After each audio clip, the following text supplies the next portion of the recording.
I think the biggest damage is in terms of policy uncertainty created by the leader of what is supposed to be the free market economy, the country that for years and decades pushed for globalization.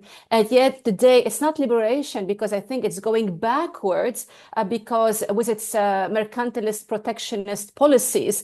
And I thought we have moved on from those policies, and we have advocated all the benefits of global trade. Yes, there is the issue of fair trade, but define fair trade for me. And we have reversed that under President Trump.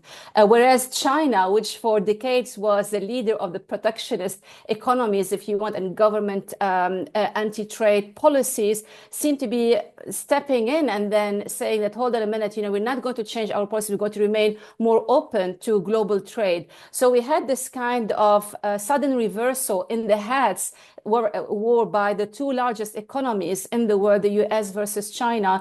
And that for me would be the interesting legacy that we will look at in the future. Now, depending on what the tariffs, final policies for tariffs will be, then we can meet again and discuss the damage created by those tariff policies, the impact on global trade, because I know as an economist, the more you put barriers for economic activities, the more you're going to slow down that economic activities. And again, it depends on how lasting those tariffs are.